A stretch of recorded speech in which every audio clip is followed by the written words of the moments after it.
올해 부활절은 지난 3월 27일이었죠.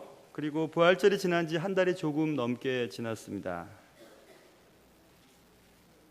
예수님께서도 부활하신 후에 30일 좀 넘게 약 40일 동안 이 땅에 계셨다가 천국에 오르셨습니다. 그 40여일 동안 주님은 무엇하러 계셨을까요?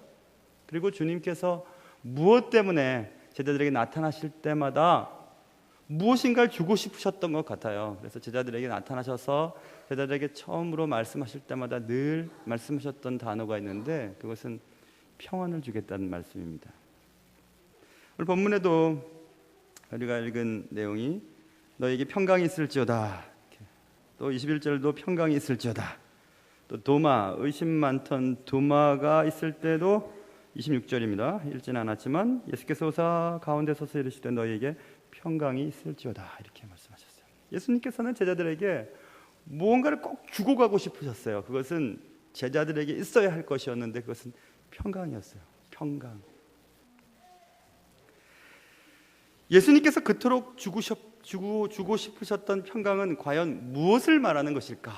주님은 무엇 때문에 40일 동안 제자들에게 나타나셔서 그만이 나타나셔서 평강이 있기를 원하셨을까? 평강은 우리가 잘 아는 것처럼 샬롬입니다. 샬롬, 히브리 사람들, 이스라엘 사람들의 인사 말이죠. 샬롬, 평안하십니까? 평안이 있길 바랍니다. 이런 것입니다. 평강은 히브리 말로 그냥 샬롬. 그래서 샬롬의 뜻은 단순하게 전쟁이나 병과 같은 악에 대한 부재를 의미하면서 샬롬이라고 말하는 뜻이 아니라 복합적인 의미를 가지고 있어요. 그냥 나 배고프지 않고 건강하고 뭐 집안에 문제가 없으니까 샬롬한가? 그렇지 않아요.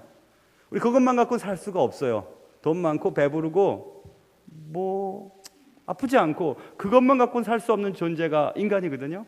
그래서 샬롬이라고 말할 때 이 포괄적인 의미는 온 몸에 상해가 전혀 없는 것은 물론이고 완전한 심적인 그리고 영적인 충만한 상태를 말할 때 샬롬이라는 말을 쓸 수가 있습니다. 그래서 이 같은 샬롬이라고 하는 것은 궁극적으로 하나님이 주셔야만 느낄 수 있는 것입니다. 돈을 많이 벌거나 또 건강하거나 아이들이 잘 되거나 큰 집을 사거나 사고 싶었던 차를 사거나 아파트를 사거나 그런다고 해서 느낄 수 있는 샬롬이 아니에요. 이 샬롬이라고 하는 것은 예수님을 통해서만 받을 수 있는 것입니다. 예수님을 통해 하나님과 화해한 상태가 되는 것, 그리고 하나님과 화해가 될 때에 느껴질 수 있는 것, 그것이 샬롬이에요. 그래서 골로새서 보면 아버지께서는 모든 충만으로 예수 안에 거하게 하시고 그 십자가의 피로 화평을 이루사 만물 곧 땅에 있는 것들이나 하늘에 있는 것들이 그로 말미암아 자기와 화목하게 되기를 기뻐하심이라 이렇게 말씀하셨어요.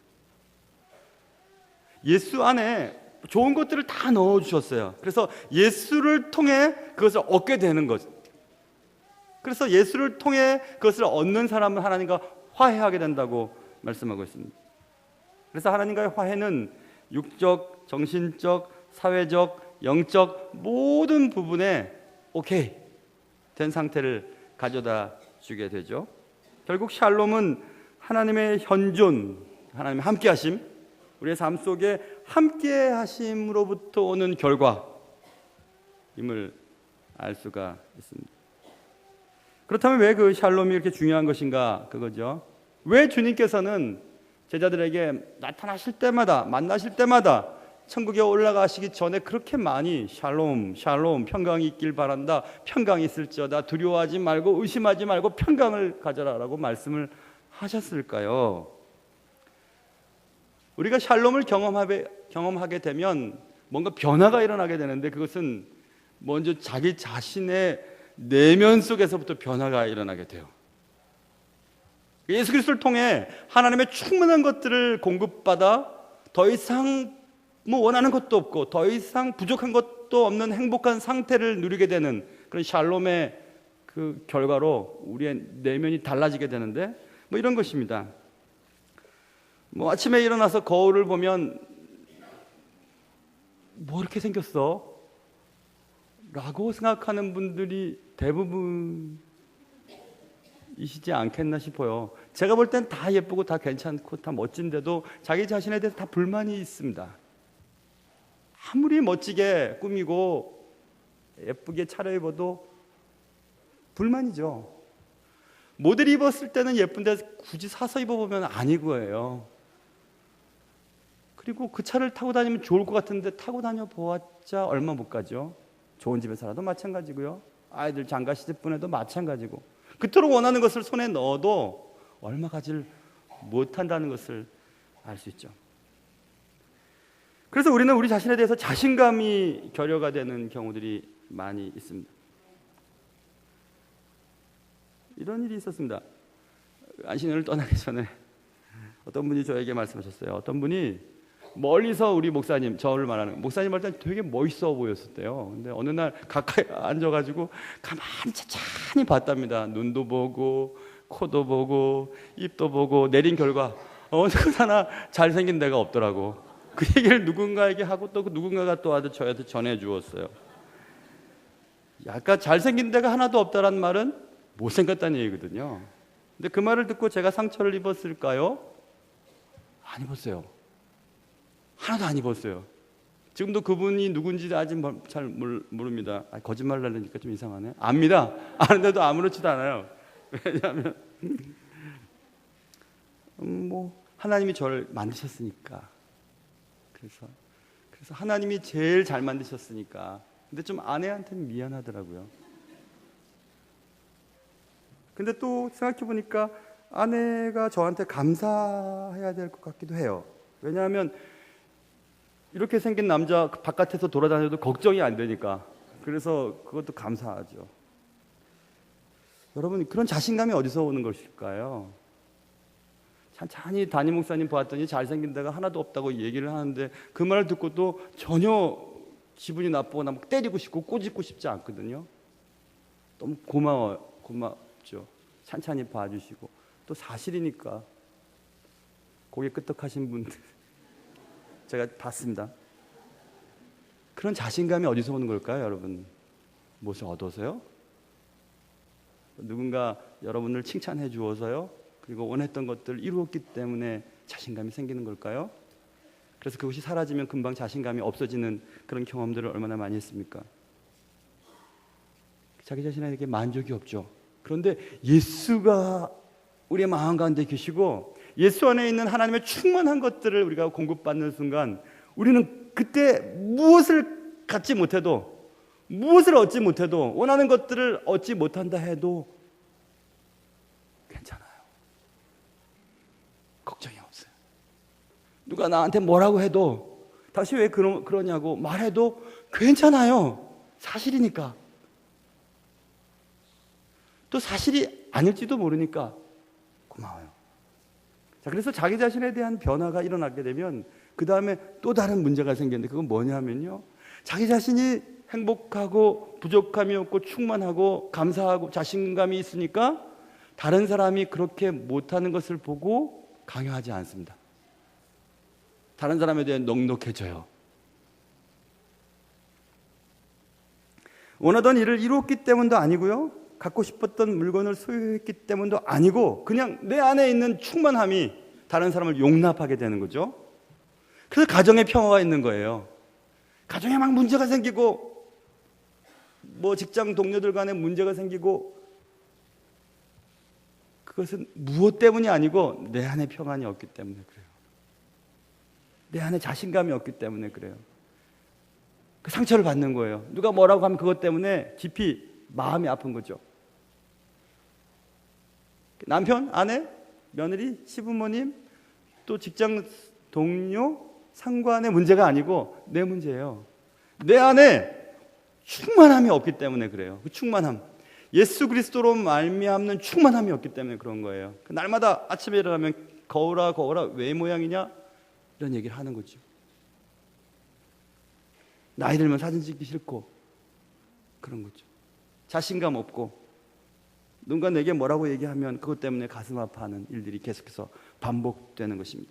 시편 저자는 이런 얘기를 합니다. 시편 4편 7절과 8절에서 주께서 내 마음에 두신 기쁨은 자, 보세요. 기쁨이 주께서 내게 두신 기쁨이래요. 내게 심어준 기쁨이래요. 그 기쁨은 그들의 곡식과 새 포도주가 풍성할 때보다도 더하니이다. 내가 평안히 눕고 자기도 하리니 나를 안전히 살게 하시는 이는 오직 여호와시니이다. 이렇게 고백합니다.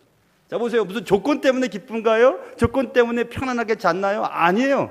주께서 내게 심어 놓으신 기쁨으로 인해 포도주가 풍성할 때보다 더 좋은 기쁨과 나를 안전하게 살게 하시는 오직 주님밖에 없다는 것을 깨달은 사람만이 평안하게 잘 수 있죠.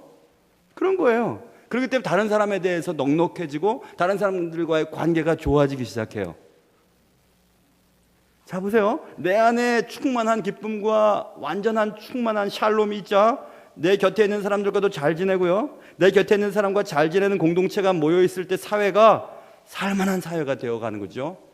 그것을 주님은 기대하셨던 것입니다. 세상을 떠나 천국으로 올라가시고 이제 성령을 부어주셔서 성령과 함께 살게 될 때에 제자들이 담대한 마음을 가지고 평안한 마음을 가지고 충만한 마음을 가지고 기쁨이 충만하여서 사람들과의 관계 속에서도 기쁨들을 전달하고 행복을 전달하는 자가 되고, 그래서 그 공동체가 또 모여서 그런 정말 살만한 사회, 하나님과 화목하게 됨으로 말미암아 얻게 되는 그 충만한 상태, 영적인 상태, 충만한 상태를 주님은 제자들에게 주기를 원하셨던 것입니다.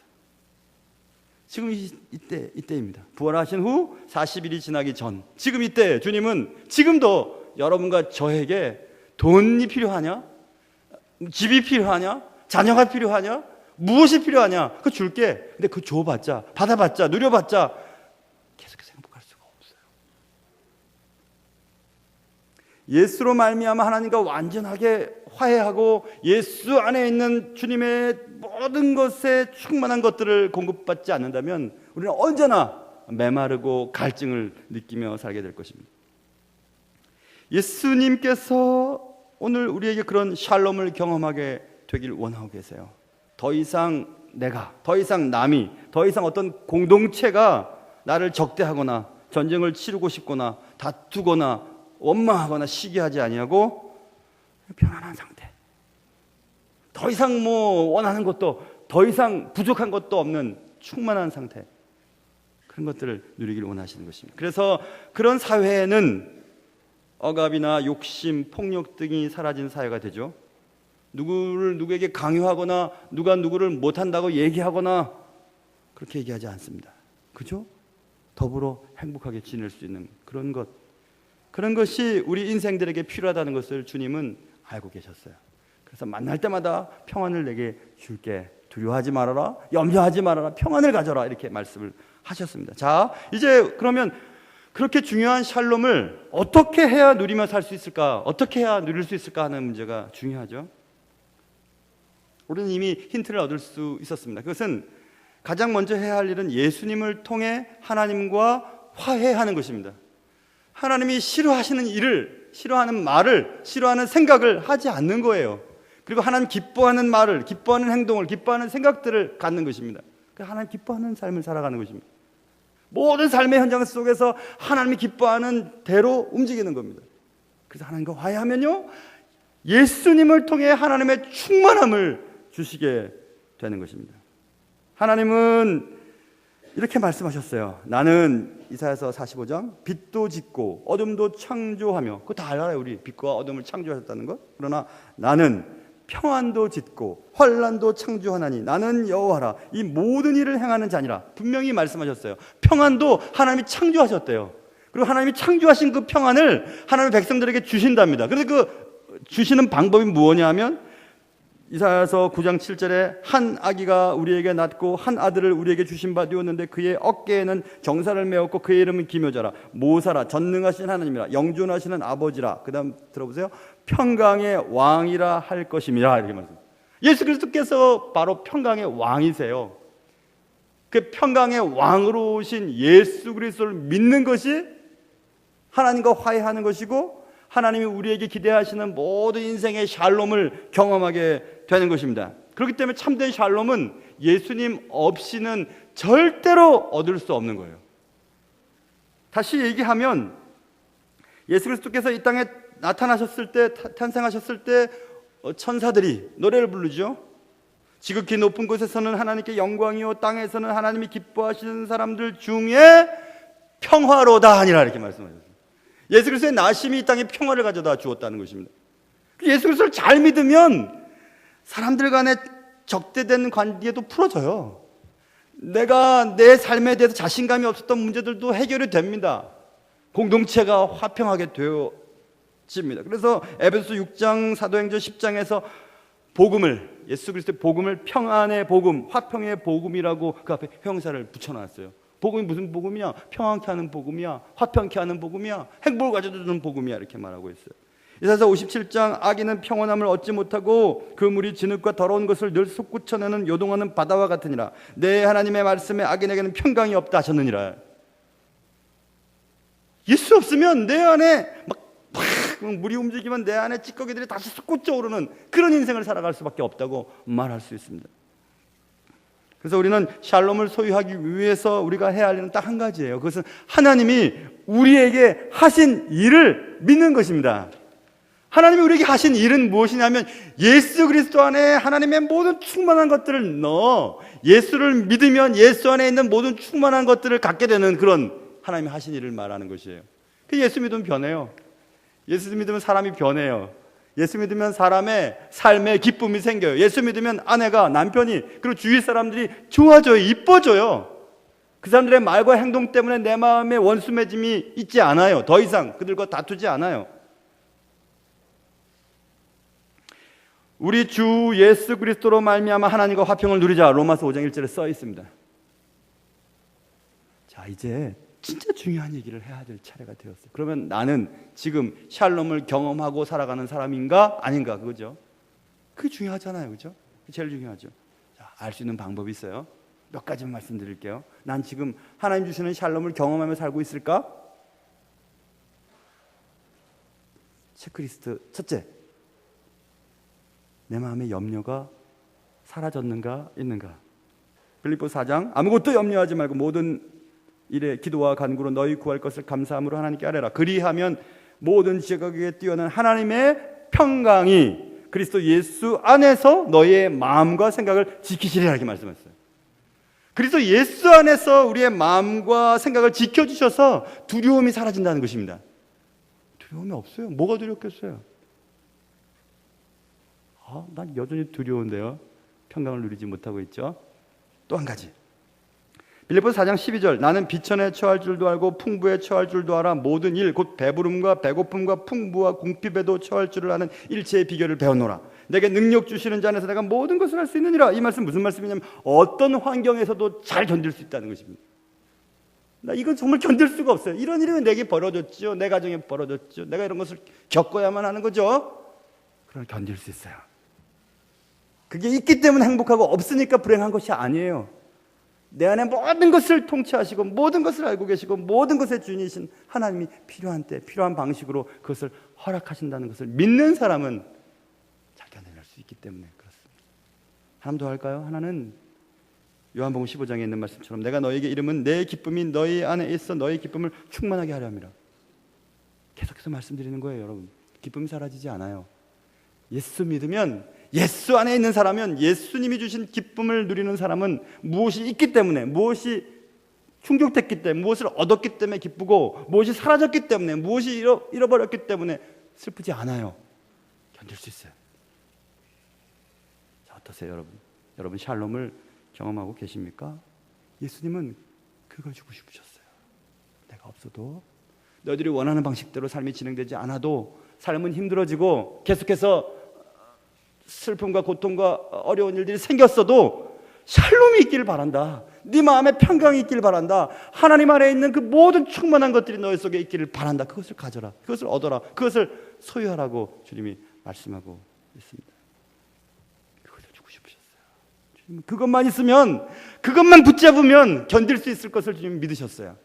그래서 평강이 있기를 원한다. 평강을 받아라. 평강을 받아라. 샬롬하니? 샬롬 받아라. 샬롬해라. 이렇게 말씀하고 계셨습니다. 예수님은 제자들이 바로 그런 샬롬의 삶을 살아가기를 원하셨습니다. 나는 나의 삶에서 그런 샬롬이 경험되어지고 있습니까? 아니라면 어떻게 해야 됩니까? 지금